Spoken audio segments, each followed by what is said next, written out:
இவங்களுக்குள்ள ஒரு கான்ட்ரவர்சின்றது முன்கூட்டியே இருந்து இருக்கு. இவர் யார் சூப்பர் ஸ்டார் அப்படின்ற விவாதங்கள்லாம் ஊடகங்கள் நடத்தப்பட்டு, அவரும் வந்து ஜெயிலர் பட விழாவில் வந்து ஆடியோ லான்ச்சில் 2023 அவரும் சொல்லி இந்த மாதிரி காக்கா பருந்து அப்படின்னு சொல்லி சூப்பர் ஸ்டார் யாருன்றதுக்கான விவாதங்கள்லாம் வச்சார்.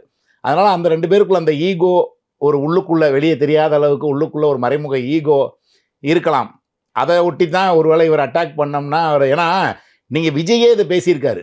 இந்த என்கிட்ட வந்து இந்த அவர் வரல, இவர் வரல, அவரே வராமல் போயிட்டார், இவரே வராமல் போயிட்டார், இந்த இதெல்லாம் என்கிட்ட வச்சுக்காதீங்கன்ற மாதிரி. நான் வர்றேன், நான் மற்றவங்கள மாதிரி ரிட்டையர்ட் ஆகிட்டு நான் வந்து அரசியலுக்கு வர்றேன்னு சொல்லலை.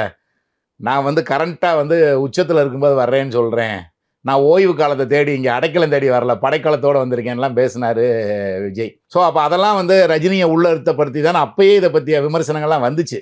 அவர் தான் ரிட்டையர்ட் ஆன காலத்தில் வர்றேன்றாரு, அவர் வரலன்னு போயிட்டாருனால நான் வரமாட்டேன்னு நினைக்காதீங்க அப்படி இப்படின்னு சொல்லி அதெல்லாம் ஏற்கனவே ரஜினி மறைமுகமாக தொடாமல் சொன்னார். பட் இவர் தொட்டு ஓப்பனாக சொல்லிட்டார். அதனால் இது கொஞ்சம் விமர்சனத்தை இந்த அந்த விமர்சனத்துக்கான எதிர்வினைகளை ஏற்க வேண்டிய கட்டாயத்தில் இருக்குது. ஏன்னா இது வந்து பிஜேபியோட அவர் போயிடுவாரோன்னு நினச்சிக்கிட்டு ரஜினியே பதில் சொல்லாமல் இருந்திருக்கலாம், கொஞ்சம் டிலே ஆனது காரணமாக இருந்திருக்கலாம். இப்போ எல்லாருமே அதுக்கப்புறம் தான் அது இல்லைன்னு தெரிஞ்ச பிறகு உடனே எல்லாரும் எடப்பாடி பழனிசாமி எல்லாருமே வந்து நயினார் நாகேந்திரன், ரஜினி எல்லாருமே இதுக்கு ரியாக்ட் பண்ணுறாங்க.